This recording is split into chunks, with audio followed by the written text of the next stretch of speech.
Okay, my name's Heather Colley. We're definitely in the home stretch. We appreciate everybody hanging on with us today. There's been a lot of great discussion. I'd like to introduce theme 5, and we're going to be talking about how do we ensure that genomics has maximum utility for all members of the public. And the key question that we've asked our panelists to talk about is how do we make sure genomics is available and useful for everybody in society? And they're going to talk about a couple issues about how do we mitigate those types of disparities, which I think we've been talking about throughout the day. How do we really gauge effectiveness from the patient and provider perspectives, and assessing what information the public really needs to make health choices? So I'd like to introduce our speakers on our panel today. Our moderator will be Colleen Caleshu. Our speakers will be Andrew Dwyer, Rachele Hendricks-Sturrup, and Jennifer Surtees. I'm sad to announce that Luke Shantz unfortunately was not able to make it today, so unfortunately we won't be able to hear from him. But I will go ahead and turn it over to Colleen. Oh, I'm sorry, to Andrew. Sorry. Hi, I'm Andrew Dwyer. I'm a nurse practitioner and a nurse scientist at Boston College and Massachusetts General Hospital. So let's see if I can get this. So the first question that we were asked to address was how do we make sure genomic information is available and useful for all? So I propose we need to consider human factors when thinking about genomic healthcare. Put simply, human behavior is complex. And in my clinical experience, I've seen many patients and families struggle to understand and use genomic information to make decisions about their health. If we look at it from a patient-centered or person-centered approach, the goal is to have high-quality decisions. Those are both informed and aligned with patient values and preferences.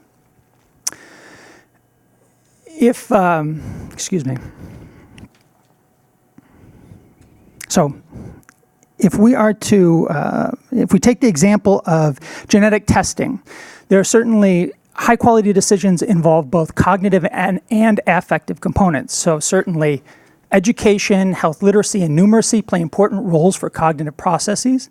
And if we think about the emotional or affective components, we must remember that genetic tests are unique because results implicate family members. So thinking about this from a systems approach may be useful for untangling some of these factors. So if we're going to get the full potential of genomic discovery, I would propose that we really need to do 3 things. We need to address disparities, address access. We need to provide decisional support to promote high-quality decisions. And we need to promote active coping, which precedes effective family communication of risk, which facilitates cascade screening. So the second question we were asked to respond to is, what is needed to make genomic medicine happen? And I propose we need to extend the reach of care. If we think about one way to do this, it's about trying to extend the reach, and we can think about this by being user-centered.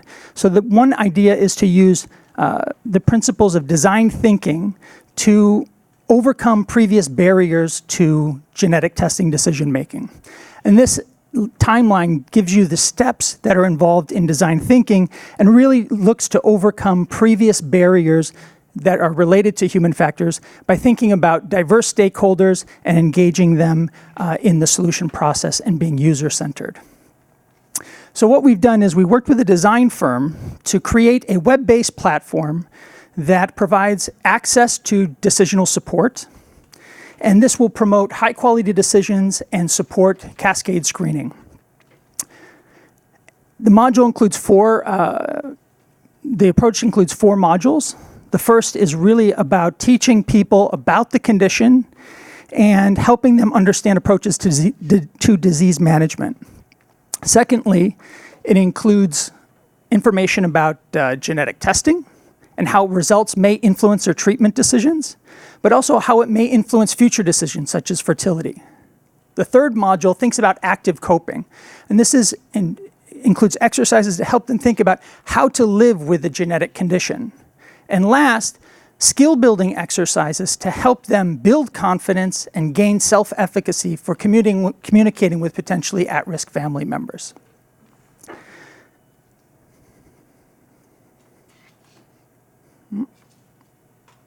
So the last question is, why hasn't it been done? Well, there's good evidence to show that decisional support is effective, as is meeting with a licensed genetic counselor.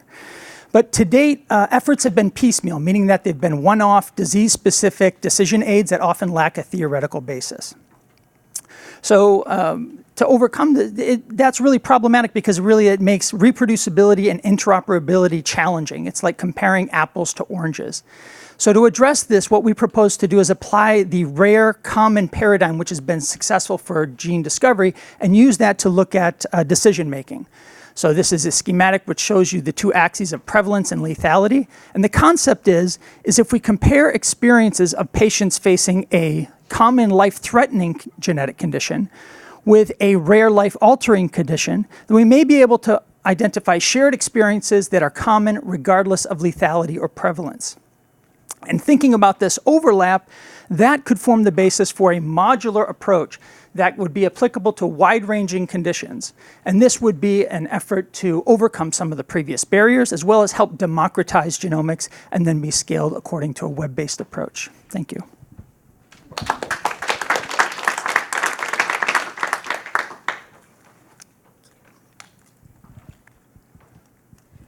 Hello, everyone. I am Rachele Hendricks-Sturrup, and I will be discussing my idea today, which some of you have already brought up today, which is good. So I'll go ahead and get started on the first question. How do we make sure genomic information is available and useful for all? Well, in my opinion, I believe we should first determine how and why individuals and entities as well, being businesses, health systems, and so forth, are incentivized, encouraged, and expected, and therefore motivated to engage in genomic information sharing. With that, one should also investigate how and why those same entities and individuals or other diverse stakeholders are required to uphold or how they're able to forego their privacy when genomic information and also health information, such as information in the electronic medical record, can be shared or exchanged across diverse platforms.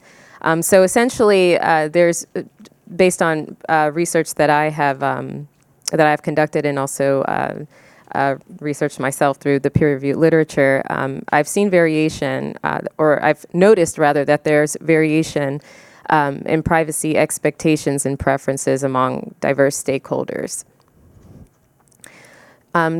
So with that, I've also found that variation can be due to several factors. This here is just one seemingly disambiguation of what that could look like.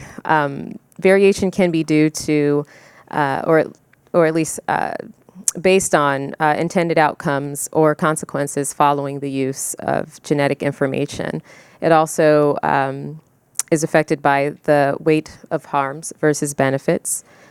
For example, if I share my genomic information on this platform, what is the likelihood of genetic information discrimination? What is the likelihood of misuse by authorized or unauthorized entities, especially if that platform is an open public platform, like some ancestry databases? Also, the means, intent, and purposes for genomic data use and interpretation. Also, who or what entity is generating and sharing or using the genomic data as well. So why should the NHGRI do it? Well, again, going back to the literature and research that I've conducted, as well as some events that we've gone over today, as some of you have presented, stakeholders want a number of things as it pertains to their genomic information.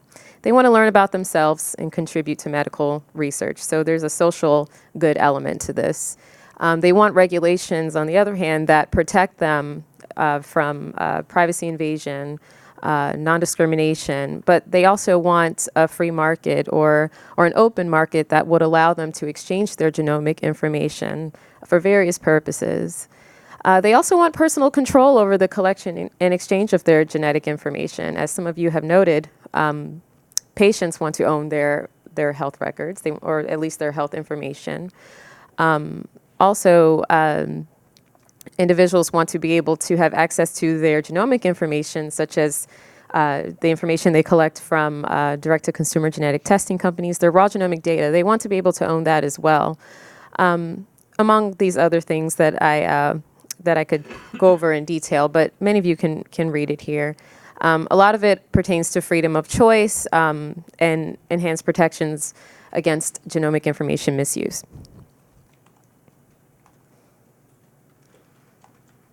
Now, why hasn't it been done? Well, in my opinion, for 3 reasons. The first being that the mechanisms and platforms through which genomic data can be generated and shared are they're rapidly expanding and increasing.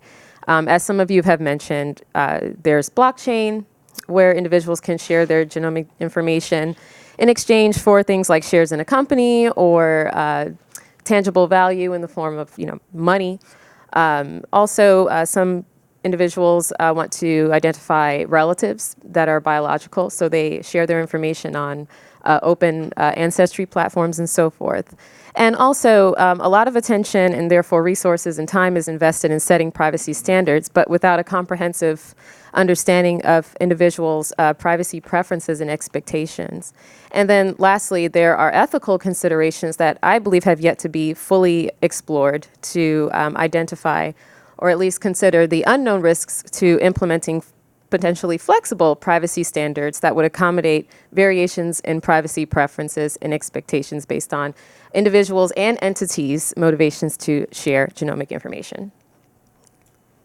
And that's all from me. Thank you.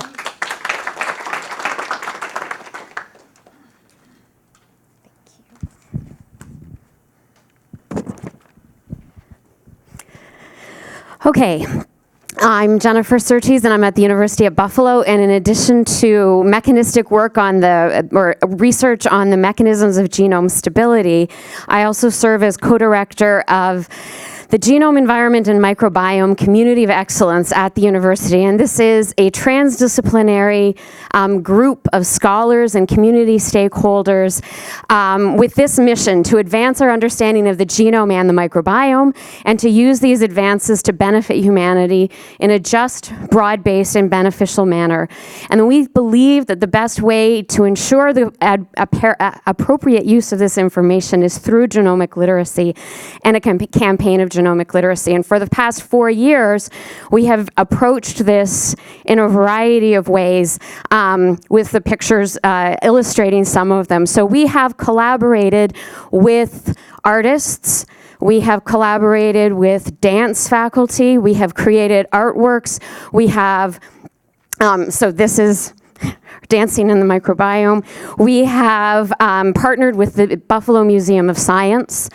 We have developed and gone into 2nd, 5th, 8th, and high school classrooms. We've invited those classes into our medical school to talk about genomics and to provide a basic sense of a set of information. We have a new medical school in Buffalo, which is now in the urban center of the city, in an incredibly diverse city. And so we have invited that community into the medical school. You see here, we had a screening of the Henrietta Lacks film by Oprah, and then we had a discussion panel with members, somebody from the IRB, some researchers, some community members who've participated in research, to talk about what research is like now and allow people to ask questions about this sort of engagement. We have gone to church-based health fairs, we've gone to arts festivals, we've done formal and informal education in a number of different places. We've established this Institute for Genomic Literacy to develop educational interventions based on what we've learned through these discussions over the past 4 years. And this is education for everyone, from physicians to teachers and everything in between. In addition, in order to supplement or enhance those educational innovations, we've done research, national and regional surveys about the attitudes and knowledge of genomics, as well as, and then followed that up with a series of focus groups where we talked to about 200 community members to ask them specifically how they feel and what they think about genomic medicine. And what we have found, I'm going to flip over here. What we have found is, first of all, A surprising, maybe not surprising, general lack of awareness. People just aren't thinking about this. But when we ask them to think about it, they're very excited about genomics, and they're very optimistic about the promise of genomics, even though they do not feel confident in their knowledge or their physician's knowledge of genomic medicine and genomic approaches. We have found an intense mistrust of government and of companies, which is a problem for the NHGRI perhaps, but strong support for local researchers and local hospitals with which they are familiar. So there's an opportunity for partnership there, I believe. There are, in addition to the medical importance of genomic medicine, people are concerned about integrating genomic information they might learn into their own sense of self, their own sense of community, their own culture, and their own social constructs. And this is something that I think is really important to keep in mind. And in all of our interactions, both with the research and with the community engagement, we find a strong disconnect between basic information, knowledge, and the understanding of genomic variability to impact health. So I took longer than I was supposed to, but these are the things that we want to do. One is to change medical school curricula based on assessed needs of physicians. We want to create a dynamic informational online platform along the lines of what other people have suggested that aligns with direct-to-consumer testing, so we can engage in that way, that links to sources locally, and produces and maintains stories that are meaningful for patients and providers with respect to genomic medicine. And then to train people. We have trained students, undergraduate and graduate students from all disciplines to be genomics champions in our community, and we'd like to see that in all of our communities. Thank you.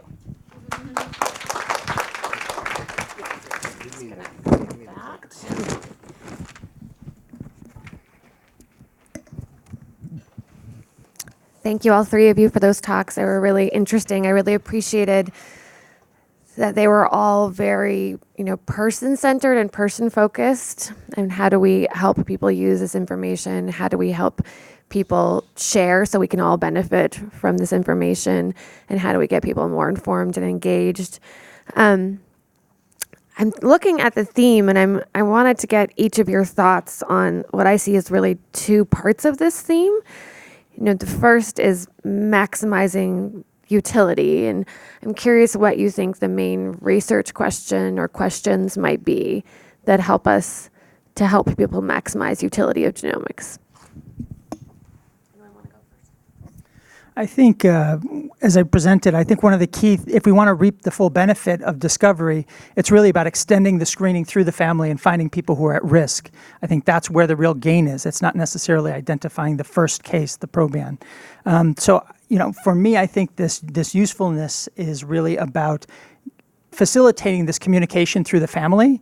As we heard earlier, the rates of cascade screening based on family communication are really low. And maybe we need to take a broader view and think about this from drawing on design, neuroscience, genetic counseling, behavioral medicine, and different strategies to try to pump this up, because that's really I think where some of the low-hanging fruit is. That's a great question, and I've thought a lot about what utility means. I have my own idea of what utility means, particularly as it pertains to my genomic information, but that could differ from what each of you perceive as utility of your own genomic information.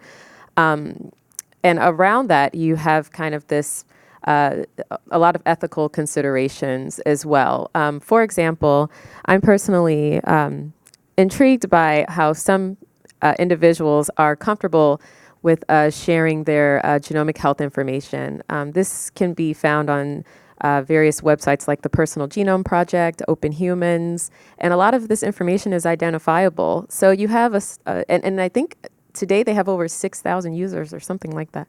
So I'm a little befuddled by it, but also maybe a bit inspired by that, because it's just interesting how some of us in this world are comfortable sharing so much information about ourselves, be it in an identifiable form of genomic health information.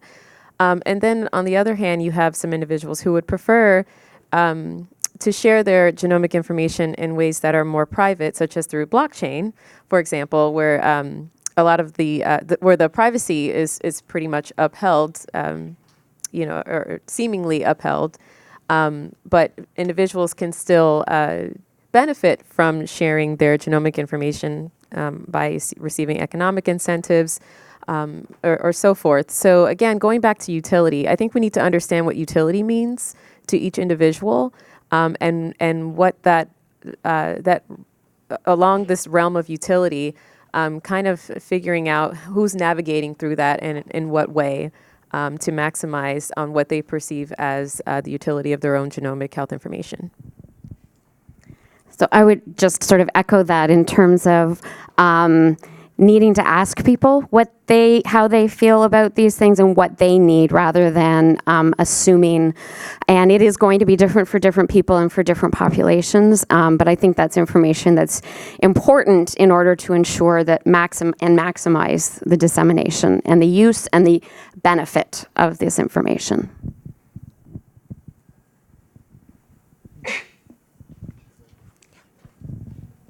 So I like that you mentioned the Personal Genomes Project. I'm actually one of the participants, and you can see my genome there. You can also order cell lines from Coriell with my genome and clone me if you like. So far, no one's done that. But what was interesting about participating in that is that initially, I was like, okay, I want my genome sequence for free, but I don't want to share my data with any of these people. I don't want anyone to know who I am, or And towards people giving talks at these meetings that they would have every year. People saying, yeah, I sequenced my genome, I put all the data online, and I'm fine. And there were some well-known cases, of some people like I think it was one professor who sequenced his genome and then that affected his life insurance, or someone who was like a serial killer or a serial sperm donor, and all of his children from in vitro fertilization managed to find him based on that. With the exception of these few cases, most people, they get their genome sequenced, they share that data, and it has no negative consequences to them. And I think if in a community setting or a social media setting, there were, more cases of that, people saying, hey, I got my genome sequence and I got all these great things out of it, then that kind of helps change public perception and clear the sort of the fears of it, right? As opposed to, someone saying like, oh, give us your genetic data, everything will be just fine.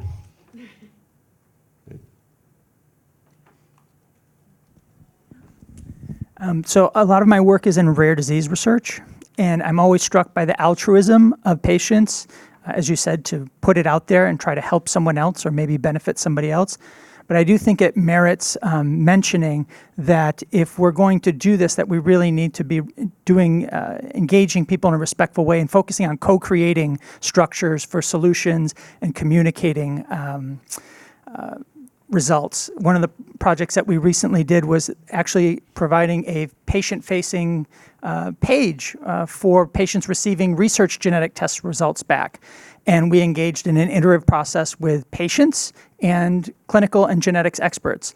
And through several rounds, we're able to develop this patient-facing page. And then we put it on the web to be tested using the gold standard measure for patient education materials. And when we use that co-creation process, the understandability and actionability are well above 90%. So I think it's not just a good thing to do, I think it makes our clinical practice better. Yeah, and to add to what you're saying, I think some of what you described is what behavioral economists would call present bias. And so you see some of these companies or projects probably take advantage of participants' present bias in the form of, yeah, we'll sequence your genome for free if you put it up on the web, for open access and so forth. And then concerns could be assuaged among the participants by saying, oh, there's the Genetic Information Non-Discrimination Act. Maybe they communicate the limitations to that act, be it that it doesn't apply to life insurance companies and long-term care insurers, and only applies to employers and health insurers. And so that person might find comfort in that and say, okay, well, it looks like my bases are covered. I don't have to worry about life insurance and so forth. So that could backfire on them, obviously, as time goes on and new ways of discriminating against people manifest. So really, again, going back to present bias, we need to make sure that we're not capitalizing on that. We need to make sure we're being responsible by not doing that, and then also having foresight or being thought leaders within the scope of identifying potentially new opportunities in the future for genetic information discrimination. So that way we can always be one step ahead of those who intend to misuse the genetic information, misuse that information after taking advantage of one's present bias, perhaps.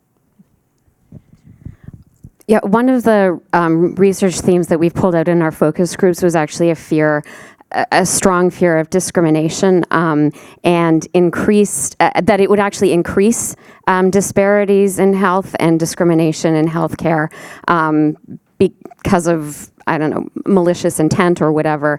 And so I think it's something that is 6,000 people probably don't have that concern, but there are a lot of people who do still have those concerns, and they're not unwarranted concerns. I think that that's important to note. I mean, yes, it would be great if everybody could put their information up and it would be perfectly safe, but that's not necessarily the reality.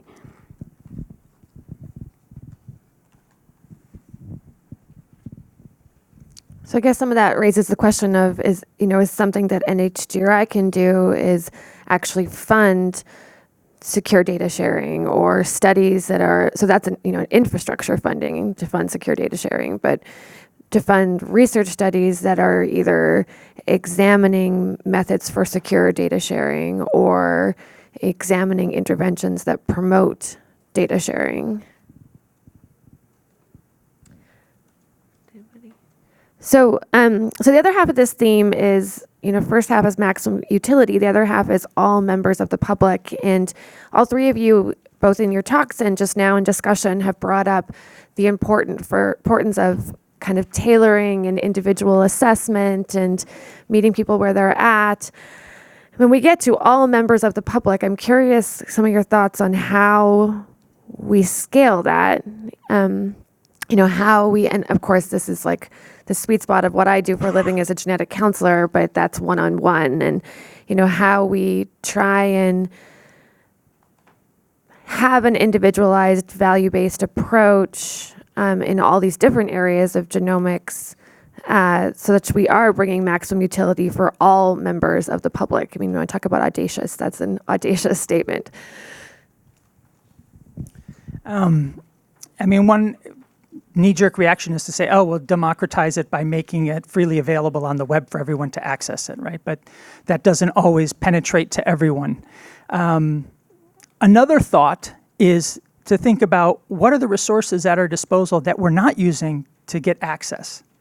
And maybe you don't know, but for the last 17 years, a Gallup poll has showed that the most trusted profession by the American public are nurses. Nurses are the most populous, trained healthcare professionals. We have an army of nurses that we are not using to help get this information to the public and for public health benefit. And I would argue there are resources without trying to, yes, we need to invest and look to the future, but maybe there are things that are at our disposal now that we could be using more effectively for really potent impact that would be meaningful. I second that. And probably because I might be a little bit biased, because I currently work with a Nurses Association, the Southern Nevada chapter of the National Black Nurses Association. I work with them currently to assist them in their efforts to increase interest in genomic medicine among their members. One of the ways they're doing that is by rolling out education about different topics in precision medicine. So that way the nurses are, and nurse practitioners within the entire association become aware of precision medicine, because some of them are not, some of them are, but they become aware of the value it brings to the practice of medicine, and then particularly helping their members understand how they can be advocates for promoting diversity in precision medicine research. So in my opinion, one way to kind of make sure genomic medicine has maximum utility for all is by simply going out into the communities, working with these local organizations and helping them develop their own grassroots initiatives to support education, create tools, brainstorm about ways to overcome concerns about genomic medicine. I think that's probably the most sustainable route to ensuring that genomic information and thus genomic medicine would have maximum utility for all members of the public. So in our approach to the educational interventions, we're trying to think about it as influencing the influencers. So trying to pick out the professions that are going to have the most impact. So nurses are certainly one of them.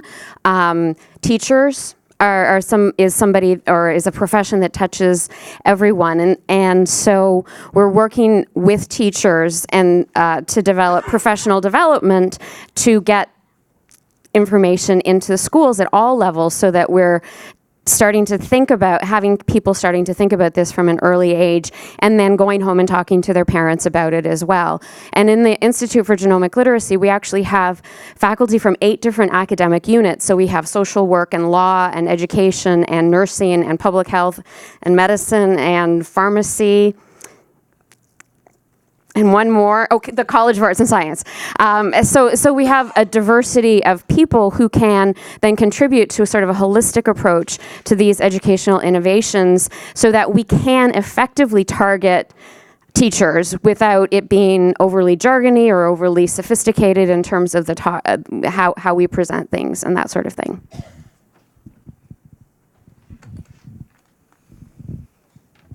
I love nurses. And it's true, we have such a huge workforce of nurses. And, I think it's interesting to think about different individuals as points of entry or points of intervention or dissemination of genetic information. And we've had conversations today about different contexts, whether it's in the clinic or a provider benefit, employer benefit program, or a family reunion or a barbershop. It's also interesting to think about is it a genetic counselor? Is it a nurse? Is it a physician? Is it a teacher? Is it all of those, and they complement each other in different ways? I think there's some interesting opportunities for NHGRI to study some really sort of implementation science that looks at a diversity of who is being the point of contact, and kind of what are the different strengths and limitations to those individuals. I think that's an interesting thought that you guys all bring up. I just wanted to piggyback off of that as well, especially with the nurses. I have been collaborating for quite some time with nurses up at Michigan State, and also have done some work with the National Black Nurses Association. And this conversation that's going on right now just has made me think about how even today, when we've kind of talked about who is engaged in interacting with patients and providing this education, we disproportionately focus on physicians. And there are many related disciplines, such as public health that was just brought up, nursing, social work, and I agree that we need to think about how to engage other people in other disciplines that also interact with the community as well. And I think with that being said, it'll be important for us to also think about in terms of influencing the curricula of people who are trained in these disciplines. One of the things that my colleagues up at Michigan State are doing, they are very intentional about incorporating genomics education for their nurses such that they're competent when they are delivering information to patients. So I just wanted to bring up that point. So, and just to jump off on that point, another thing to think about is that, hospitals in this country were built in a time where, infectious disease, right, and accidents killed most people. And now we struggle with epidemics of chronic disease, which are genetic, but also lifestyle, right? So I think we also need to think carefully about changing the access. It's not just at a single center, but how can we create asynchronous environments for people to access and learn about genetics and genomics? And how can we think about moving genetics and genomics out into ambulatory care settings? Because that's where many people get their care. And certainly we need to think about people in rural environments who often fall into those health disparities. I agree. And I'd also like to add that currently genomic medicine has a lot of traction in research, but in clinical practice, as many of us are aware, there's not a lot of adoption or implementation. So I think if we can figure out how to, or at least create some sort of artery from research to practice, and do that in a way that that brings many stakeholders on board to understand what it takes to get to scale from genomic medicine from research to practice. I think that's critically important. A lot of guidance that I see out there for genomic medicine applies to research settings, but in clinical practice, it's just not there, or at least the infrastructure is just not there. The willingness to change behaviors are just not there. So I think to overcome that, we really need to activate, again, the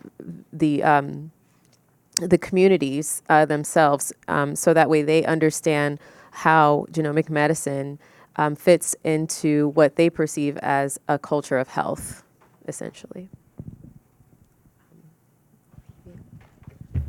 Tying a bunch of these thoughts together, I wanted to just share there's a lot of really exciting genetic counselor nurse triage programs that are being developed, where they've got nurses as sort of frontline staff working with people, answering a lot of questions and triaging up when cases are more complicated or need more genetics expertise. And they're having some really good outcomes over large geographical regions and some rural areas as well. And it's also an area, I think, NSGC is thinking a lot about from a research perspective is how do we build these triage tools and what needs to go into them to identify both the people who will benefit most from genetic counseling and the people who identify as needing genetic counseling the most, which are overlapping in some ways, but not always. Responses from the panel? Yeah, I definitely think there's a huge opportunity for research there. I mean, when just like this theme in particular, as well as a few others, how do we design the right research studies to assess who needs what kind of intervention around their genomic information, which can then, inform how we provide genomic medicine, and whether that is looking at interventions like what Andrew described, where there's, a decisional support tailored platform, or it's having nurses and genetic counselors working together, or it's chatbots, or it's any number of things. Like we just really don't know at all. And figuring out how to not, waste our most costly resources or our most rare resources on lower need situations or care, I think is a super important research question for this theme. So I've recently been in a lot of conversations where the dominating theme was that this should be implemented through pharmacists and through Walgreens and CVS, and that is the best way to reach maximal utility and scale. So I was just wondering if, for instance, in NHGRI was to have a challenge, and we were looking for and they were looking for a vehicle by which you could maximize scale. what would that be and outside of Walgreens? Colleen, can I ask a question? I mean, I feel No. like, thank you. I wonder, we're talking about how to do this. I wonder if we understand yet what it is. Right. What actually is going on in these encounters? What is it? Is it anything that anyone needs, or what do they actually benefit from? Has that been measured, and is that a study? Personally, I think so. Absolutely. I mean, it's hard at the end of a day like this when we've all just been sort of thinking and looking forward to get non-specific. But, I think some of the things we're talking about right now about, where do you do this and who does it could be applied to a whole variety of applications of genomics, right? But yeah, I mean, are we putting the cart before the horse in terms of, what is it that's needed and what is it that the people who we think need it actually need? And having that be very person or patient centered and oriented and not getting ahead of ourselves with what we can and want to do versus what is actually desired and needed and impactful. And we have I think, as a genetic counselor scientist, we are woefully behind in having any evidence base for how the current standard of care for how we talk to patients or people or consumers about genomic information. We have ways that we do things that are passed down through the generations that have almost no evidence behind them. So I think there's lots of opportunities there as well to study even what we already do and whether or not it is working. Yeah, I would just echo that. I think we need to think carefully about what are the outcomes and what are the metrics that we want to use. What do we think is important, and what do the patients think is important in this exchange, in this interchange, in this relationship? So I think that merits some reflection. Agreed. And I think when we talk about scale, we need to think about maximum impact for the most or the maximum amount of people. So with that being said, I think we need to focus on clinical actionability and then also disease penetrance as it's associated with a pathogenic or likely pathogenic variant for any disease. So I think first we should focus, if we want to have maximum impact, for the maximum amount of individuals, we need to focus on what is clinically actionable, whether that looks like treatment or a lifestyle change or important conversations had among family members. What does actionability look like? And then from there, what kind of utility does that have for an individual and their families? And then, is this for a disease that affects a lot of people within any given region? I think that's where we should start. And also, it could be the case that genetic information, or at least a test result, it could lead to clinical inaction. For example, if a physician or a nurse practitioner sought to treat an individual for a presumed disease, well, if the genetic information actually showed that treatment is probably not good or ineffective for that person, then they would stop treating that person that way or with that particular drug or so forth.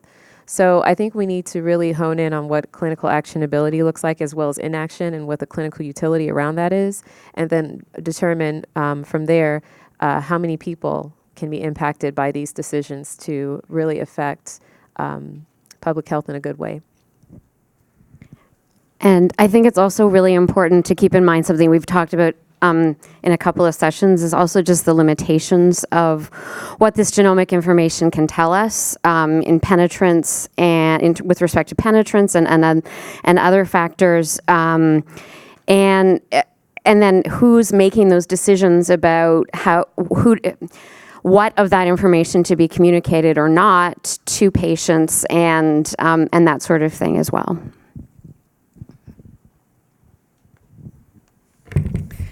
Yeah, I just wanted to respond to a couple of the comments. So in terms of personal utility for the information, the CSER Consortium has been working on addressing that within the context of our studies. And some of the things that we need to develop in order to really do a good job of studying this is what are the measures that we're going to use to decide whether there was personal utility from actually disclosing this information. In our CSER project as well, we are also doing something that you mentioned, Colleen, which is evaluating two different kinds of genetic counseling, traditional counseling and what we label modified counseling. And part of the work that we've had to do for this study has also been trying to figure out how do we measure whether people have fidelity to the traditional approach and to the modified approach, and then how do we measure whether it's working, either approach. And so I think we do need some research tools around those sorts of concepts if we want to start exploring different approaches to genetic counseling. We need to understand how we're going to measure what's working and what's not working. So in terms of, how to get access, for all members of the public, I think, we have this danger where we're going to say, okay, let's say then NHGRI is going to decide we're going to sequence or genotype 1 million people. So then the conversation switches to what are our priorities? Should we start with minorities? Should we start with rural people? Should we start with people that we already have DNA for, et cetera, et cetera? And then that ends up leading to some disparities. So for example, let's say all of us, I participated in all of us only because I'm walking in and out of my office at New York Presbyterian Hospital, and I just see this flyer, because, the PI, and I know one of the PIs, and so I said, oh yeah, I'll participate in that. But, what if we had, tried just a random approach, right? There's 320 million people in this country. If we contacted them at random and invited them to participate in genomic medicine, would we get a better representation of the whole country without having to have a heated debate over where to start and where to? So that's just my idea. So we're going to sequence 1 million people. Let's pick 1 million people totally at random. I think that's a really interesting idea. I also think we need to recognize that there are groups of people in our country that are disenfranchised from the health system because of unfortunate historical events.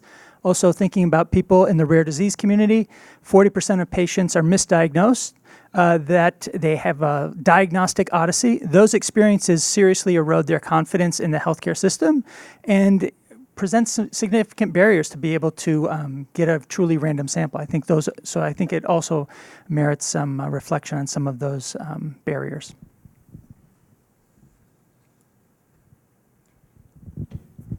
I would like to bring up privacy as a barrier again. I am of the camp that there is no way I would submit my sample for something like the Personal Genomes Project unless it was for some condition I have and a genetic test is going to be part of my care plan. Any other case would give me serious cause for concern because I would be very worried about privacy and how my data is going to be secured. If we want to do studies like 1 million participants and all, that's something we have to seriously consider. It's not just informing people like me on what it actually means and how my data is going to be secured, but also how it will really be secured. And we other than GINA, in terms of legislation, I really don't know what's going to protect my data, say from an employer looking at it and making decisions because I have mutations in the ApoE gene or something, or my child might have the same kind of condition. So privacy to me is a big barrier towards large-scale studies. I'm glad you mentioned that. And again, going back to the Personal Genome Project, obviously a little over 6,000 people are comfortable sharing their genomic information with everyone. But what does that mean for their siblings who probably, feel exactly opposite? What about their children or their future children who might, basically, who could have, a disadvantage, like an immediate disadvantage to that? I mean, not saying that that is the case, but someone else who shares, 25 or 50% of your genome could feel that way. So thinking ahead into the future, after we've gotten all of these data sets, is privacy even real at that point? Or is it something that we just feel that we have? So, and I think that actually is the underlying theme to the Personal Genome Project and other initiatives like that. Privacy isn't real. It's something that we think we have, but we really don't. And I think as time goes on and we like, for example, we see how Alexa all of a sudden knows that we need toilet paper. It's like, what's going on? So really, is privacy real? So it's, I think we are entering, or at least we're at the frontiers of this level of understanding about privacy and then genomic information. I've heard some argue, do we own our genomic data? We have our genomes, but do we really own it? And then when the data is generated, do we really own that data? 23andMe would argue otherwise because, they, in their terms and conditions, claim ownership to it as well because they helped generate the data. So ownership also is questionable, and therefore privacy being a part of that is questionable as well.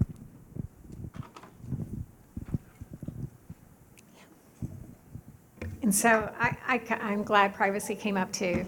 I'm always the devil's advocate in the room, but I think that really my point is it really has to be clinically significant, and utility is really, really important.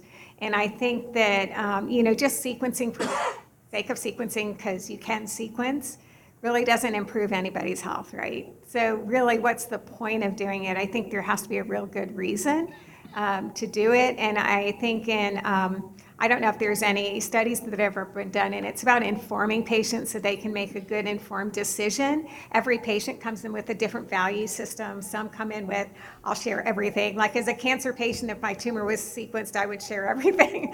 But as a human being in the population, if I wasn't affected, my genome, I haven't been sequenced, my germline has not been sequenced. But, it's a personal value system of what you get out of it. And so the value is in if you make that decision that's based on your value and you're happy with it. So in oncology, sometimes we do this, there's this survey that goes out, was it worth it? So after the discussion and you went through the genetic testing and got results back, was it worth it? Type of thing. That might be a good thing to kind of gather from patients as well as people in the population. I mean, we do have some data so far from people who are involved in sequencing studies in biobanks, and the vast majority of them want to know everything and want to share everything, not in a PGP style, but in a to researcher style. And so I think privacy concerns are real, but we also have to hear what people are telling us in these large studies, and also what over 25 million people have told us by spitting in a tube and sending it to 23andMe or Ancestry. So I guess that's one. We just have a couple minutes left, and we've had some discussions today about pros and cons of companies like 23 and Ancestry, and we've also had some conversations about where and by whom to implement genomics. And I'm curious what either you guys or people in the audience think about whether one thing that NHGRI could do is to study something that is completely outside the healthcare system, that is entirely administered remotely and online, that is somewhat informed by the popularity and engagement that has happened with those services, but does a few things differently, and maybe, randomizes to do a few different versions of it. just to be, hardcore devil's advocate, I'm curious what people think of that.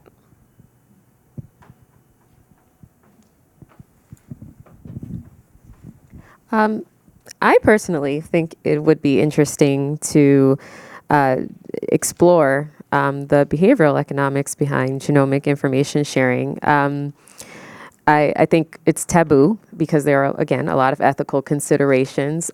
For example, one might argue that, or many have argued, just from conversations that I've had with individuals, that it's unethical to share your electronic health record with the expectation of monetary gain, or your genomic health information with the expectation of receiving shares in a company or money, because a pharmaceutical company, gave you money to receive your genomic information. There are a lot of ethical boundaries for that, because some might perceive it as synonymous to selling yourself. Like human trafficking or some. I mean, and not saying that that's equivalent, but people's minds go there. So for that reason, I again think it would be extremely interesting to understand how individuals or at least within what kind of contexts across across time and space, what would be their motivation to share their genomic information? Like, for example, I'm not sharing it open and freely because I don't believe in that.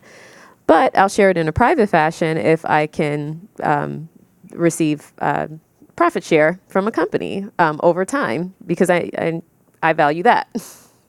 So again, what do people value? And based on that, how does that affect their behavior around genomic information sharing and so forth?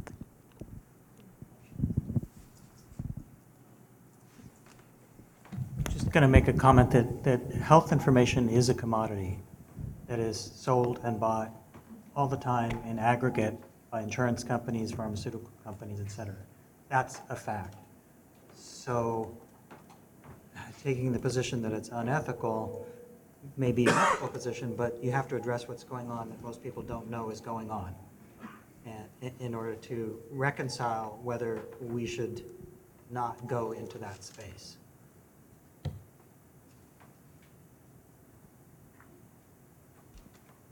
I think on the topic of sort of privacy and consent, at the end of the day, I think it's incredibly important that people understand what is going to happen with their sample and their data when they give it, and that's about the transparency of that transaction. Separately, in terms of, I think what's problem with the phrase genetic discrimination is not the word genetic, it's the word discrimination, right? And so it's about having the social contract and the best practices policies that come around with what should one do or not do with genetic data, right? There's a social contract that says if I leave my purse in this room and I walk out, you should not try to steal it. And if someone does try to steal it, they're committing a crime. And of course, there's a set of then sort of criminal sort of offense that's tied to that, but there's also a social contract around that. And so I think one thing that NHGRI could potentially do is to think about what is the best practices for treatment of genetic data that all researchers should abide by, and help us create that social contract of making sure that it's being used correctly. It's not going to prevent bad actors from wanting to be bad actors, but it starts to create the environment of at least the good actors putting together a set of a framework in which we should be practicing. We're actually all out of time. Thank you, guys. Thank you all. Okay, so thank you everyone for sticking with us until almost 6 o'clock today. We really appreciate it and know that you guys have been putting in a lot of thought to the discussions today. It has been great that we have had so many comments and questions that have come up as we've gone through these first 5 themes. So tomorrow we're going to be talking about theme 6, and then we're going to have another series of interactives. And I will turn it over to Jyoti now to just cover a couple of logistics for the rest of the evening today and then going into tomorrow. Great, thank you. So I just want to let everybody know that we have a shuttle bus coming here at 6:05 to take folks back to the hotel. And that will start promptly at 9 a.m. tomorrow. And if you have luggage, you're welcome to store it either outside this room, and we also have the conference room right next door to store your luggage. I think we have a question? Yes, we'll start promptly at 9 a.m. tomorrow, but yeah. The shuttle bus will come, it starts running at 7 a.m., but we can have one come at 8:15. They come around about half an hour on the hour. Yep. And with that, we'll adjourn for the day. Thank you, everyone.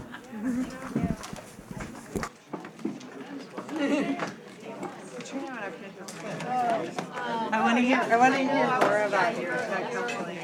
What the intervention.